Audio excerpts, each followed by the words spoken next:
Comme nous le savons tous, Donald Trump est le vainqueur de l'élection présidentielle américaine et il fait déjà la une des journaux avec une promesse audacieuse: mettre fin à la guerre en Ukraine dans les 24 heures suivant sa prise de fonction. Mais comment compte-t-il y parvenir et pourquoi y est-il si concentré? Dans la vidéo d'aujourd'hui, nous explorerons les motivations de Trump, les détails de son plan de paix proposé et la manière dont il pourrait réussir à amener le président ukrainien Volodymyr Zelensky et le président russe Vladimir Poutine à la table des négociations. Alors, restez à l'écoute pendant que nous décortiquons les éléments, les défis et les implications mondiales de la proposition de paix de Trump.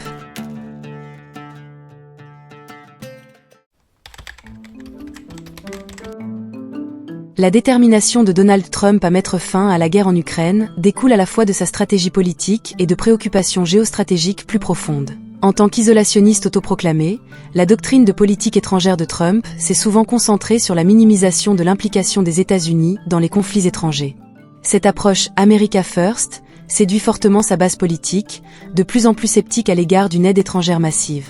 Selon de récents sondages, le soutien à l'Ukraine a considérablement diminué parmi les républicains. En décembre 2023, 48% des républicains estimaient que les États-Unis apportaient une aide trop importante à l'Ukraine, et ce chiffre a probablement augmenté depuis. Ce sentiment fournit à Trump un argument de poids. Le retour des troupes et des fonds au pays correspond à sa promesse de donner la priorité aux questions intérieures. Cependant, les motivations de Trump vont au-delà de la politique électorale. Sa vision stratégique, reprise par des alliés comme d'anciens chefs de la sécurité nationale, implique d'évaluer le paysage géopolitique plus large. La guerre en Ukraine s'éternise sans que peu de progrès significatifs soient réalisés sur le champ de bataille. Un conflit prolongé risque de consolider une alliance de plus en plus unie entre des puissances adverses, dont la Russie, la Chine, l'Iran et même la Corée du Nord. La récente coopération en matière de défense entre la Russie et la Corée du Nord, qui aurait inclus le déploiement de plus de 10 000 soldats nord-coréens en Russie, indique le niveau d'approfondissement des liens entre les rivaux américains. Un autre facteur majeur qui motive l'urgence de Trump à résoudre la guerre est la capacité actuelle de l'armée américaine et sa gestion des ressources. Les États-Unis ont fourni plus de 70 milliards de dollars d'aide militaire à l'Ukraine, ce qui a considérablement mis à rude épreuve ses stocks d'armes. Des experts, dont l'ancien conseiller de Trump Elbridge Colby, préviennent que le réapprovisionnement de ces réserves prendra des années. Cela représente un risque critique à mesure que les tensions autour de Taïwan s'intensifient. La Rand Corporation a projeté que dans un conflit potentiel avec la Chine, les États-Unis pourraient épuiser leur stock de munitions en 3 à 4 semaines. Ce scénario alarmant souligne l'affirmation de Trump, selon laquelle la préservation des ressources militaires en vue d'une éventuelle confrontation avec la Chine devrait être une priorité plus élevée que la prolongation d'une impasse en Europe de l'Est. De plus, la chaîne d'approvisionnement de la défense américaine est vulnérable en raison de sa dépendance à l'égard de certains composants comme la Chine et la Russie, ce qui place la base industrielle américaine dans une position précaire. Pour Trump, répondre à ces préoccupations signifie détourner l'attention de l'Ukraine et renforcer la préparation des États-Unis à des conflits plus vastes et potentiellement plus conséquents. La position de Trump fait écho aux experts en politique étrangère isolationnistes et réalistes qui soutiennent que les intérêts stratégiques des États-Unis sont mieux servis par une réaffectation des ressources visant à dissuader la Chine et à stabiliser la puissance militaire américaine. Même si Trump lui-même est resté relativement discret sur les détails, ses conseillers et alliés ont partagé des idées qui aident à définir sa stratégie. Au cœur de la vision de Trump se trouvent deux éléments majeurs: un cessez-le-feu le long des lignes de front actuelles et l'établissement de la neutralité ukrainienne, deux éléments controversés et semés d'obstacles potentiels. 1. Cessez-le-feu et zone démilitarisée. Au cœur du plan de Trump se trouve un cessez-le-feu immédiat qui gèlerait le conflit le long des lignes de front existantes, qui s'étendent sur environ 1300 km. L'idée serait de consolider ces positions dans une zone démilitarisée officielle, DMZ. S'inspirant de la péninsule coréenne, où une DMZ de 4 km de large maintient une paix précaire depuis des décennies, la zone proposée par Trump viserait à créer une zone tampon entre les forces ukrainiennes et russes, ce qui arrêterait effectivement les combats et stabiliserait la région. Ce concept implique cependant des concessions territoriales importantes de la part de l'Ukraine. Les lignes de front actuelles comprennent des territoires que la Russie contrôle depuis son annexion de la Crimée en 2014 et des zones saisies lors des dernières phases de la guerre. Ces régions représentent environ 20% du territoire ukrainien, notamment des parties des oblasts de Donetsk, Louhansk, Zaporizhia et Kherson. Pour l'Ukraine, qui a souligné à plusieurs reprises son objectif de récupérer tous les territoires occupés, c'est une pilule difficile à avaler. Trump et ses conseillers soutiennent que ces concessions sont nécessaires pour un cessez-le-feu à long terme et potentiellement pour la paix. Son ancien vice-président, J.D. Vance, a souligné qu'un tel gel pourrait ouvrir la voie à une zone démilitarisée officielle surveillée par des forces internationales de maintien de la paix. L'idée est d'éviter le type de conflit ouvert qui a laissé des régions comme l'Est de l'Ukraine enfermées dans des années de violence et d'instabilité. 2. Neutralité ukrainienne. Un élément clé du plan de Trump implique également que l'Ukraine adopte une position de neutralité, notamment concernant l'adhésion à l'OTAN. Trump et certains de ses alliés soutiennent que les aspirations de l'Ukraine à rejoindre l'OTAN sont depuis longtemps un point de friction pour l'agression russe. En suspendant ou en retardant indéfiniment l'adhésion à l'OTAN, Trump pense que l'Ukraine pourrait exister dans un état neutre qui apaiserait les tensions avec Moscou et réduirait le risque d'une guerre plus large. Le point de vue de Trump rejoint celui de divers analystes internationaux qui affirment que l'expansion de l'OTAN en Europe de l'Est a exacerbé les relations avec la Russie au cours des dernières décennies. Même des personnalités influentes comme Henry Kissinger ont déjà soutenu que l'Ukraine devrait servir de pont entre l'Est et l'Ouest, plutôt que d'État de première ligne dans une confrontation entre l'OTAN et la Russie. Pour Trump, faire pression sur l'Ukraine pour qu'elle renonce à l'adhésion à l'OTAN serait une mesure importante pour apaiser les inquiétudes de la Russie en matière de sécurité et inciter Poutine à la table des négociations. 3. Mécanisme de maintien de la paix et d'application de la loi. Le plan de paix de Trump comprendrait probablement des mécanismes internationaux d'application de la loi pour garantir que l'Ukraine et la Russie respectent les conditions du cessez-le-feu. Bien qu'il ait critiqué l'implication excessive des États-Unis dans les conflits étrangers, la rhétorique passée de Trump indique qu'il s'attend à ce que les pays européens assument un rôle plus important. Il a longtemps exprimé son mécontentement envers les membres européens de l'OTAN pour ce qu'il perçoit comme des dépenses de défense insuffisantes et un engagement en faveur d'une sécurité partagée. Selon le plan de Trump, il est plausible que des forces de maintien de la paix dirigées par l'Europe puissent être déployées pour maintenir la zone démilitarisée, avec le soutien financier et logistique de ces mêmes pays européens. Cette stratégie s'inscrit dans la vision plus large de Trump de transférer davantage de responsabilités en matière de sécurité régionale aux pays européens. Au cours de son premier mandat, Trump a souvent critiqué les alliés pour avoir sous-financé leur budget de défense, arguant que les États-Unis assumaient cette charge de manière disproportionnée.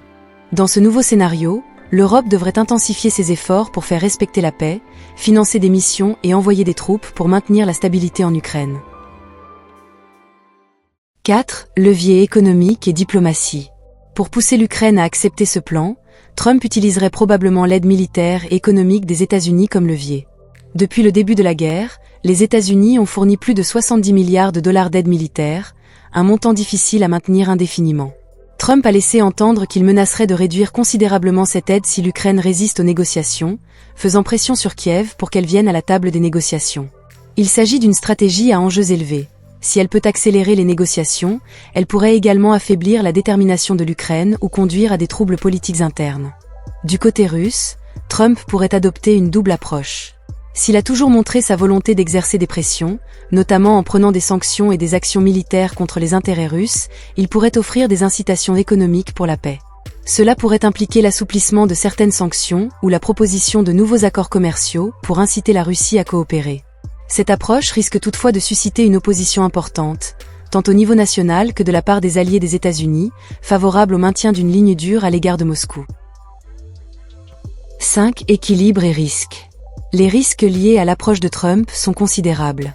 Le gel des lignes de front actuelles pourrait verrouiller les gains territoriaux russes et envoyer un signal aux autres régimes autoritaires selon lequel l'agression peut conduire à des récompenses stratégiques.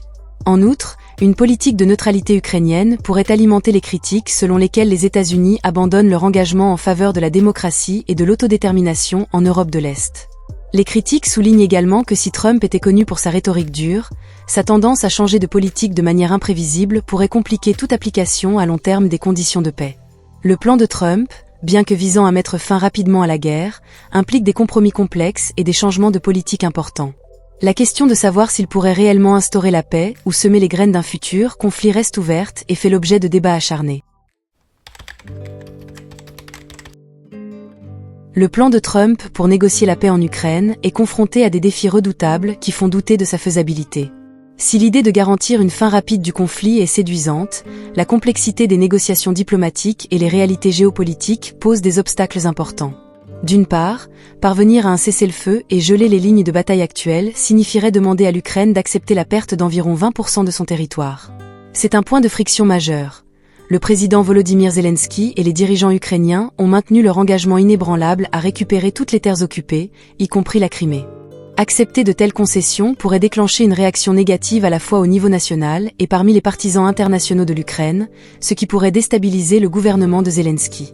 Un cessez-le-feu qui laisserait de larges pans du territoire ukrainien sous contrôle russe pourrait être considéré comme une légitimation des gains territoriaux de la Russie et enhardir d'autres États agressifs.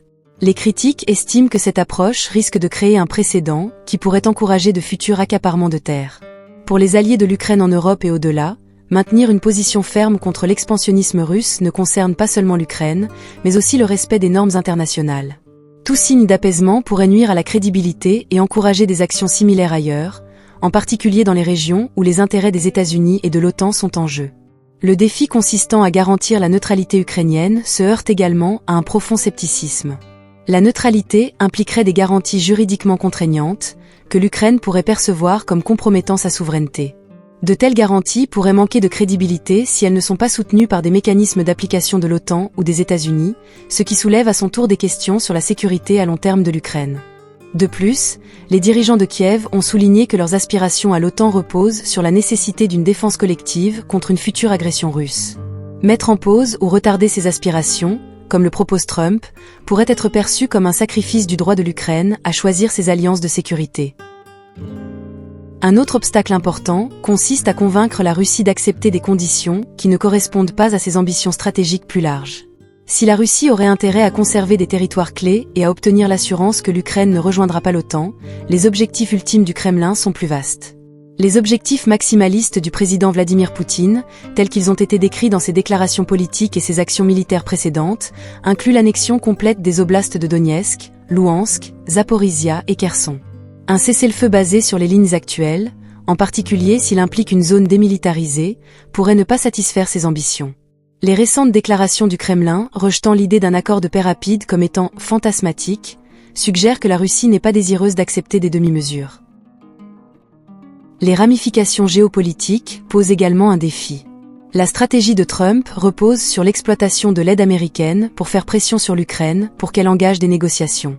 Cependant, une réduction drastique ou une suppression de l'aide comporterait ses propres risques. Cela pourrait non seulement mettre en péril la capacité défensive de l'Ukraine, mais aussi envoyer des messages contradictoires aux alliés des États-Unis qui dépendent du soutien militaire américain. Les nations européennes craignent que l'approche « l'Amérique d'abord » de Trump puisse éroder le leadership américain et affaiblir les accords de sécurité collective dans la région. Les pays européens comptent parmi les plus fervents soutiens de l'Ukraine, fournissant une aide militaire, financière et humanitaire depuis le début du conflit.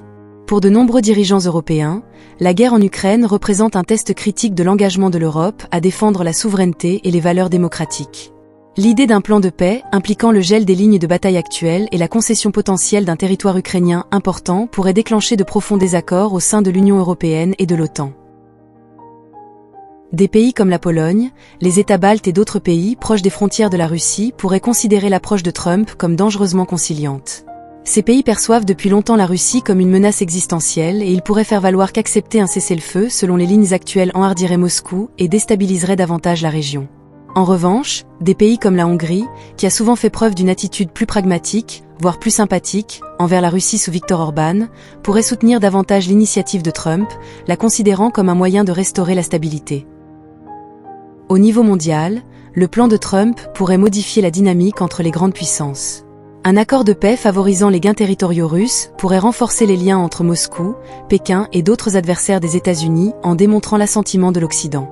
Il pourrait également affaiblir l'alliance transatlantique en créant un fossé entre les pays européens plus attachés à l'intégrité territoriale totale de l'Ukraine et ceux qui penchent vers une approche plus prudente. Les implications pour le leadership mondial des États-Unis sont importantes. La position de Trump, America First, si elle s'accompagne d'un engagement réduit dans la sécurité européenne, pourrait amener les alliés à remettre en question l'engagement des États-Unis envers les principes de défense collective de l'OTAN. Un tel pivot pourrait pousser les pays européens à accélérer leur indépendance en matière de défense, remodelant le cadre stratégique du continent et conduisant potentiellement à une plus grande fragmentation dans la façon dont l'Occident répond aux futurs conflits mondiaux. Merci d'avoir regardé jusqu'à la fin. Si vous avez trouvé cette analyse intéressante, n'oubliez pas d'aimer, de partager et de vous abonner pour plus de contenu sur la politique mondiale et les principaux développements géopolitiques.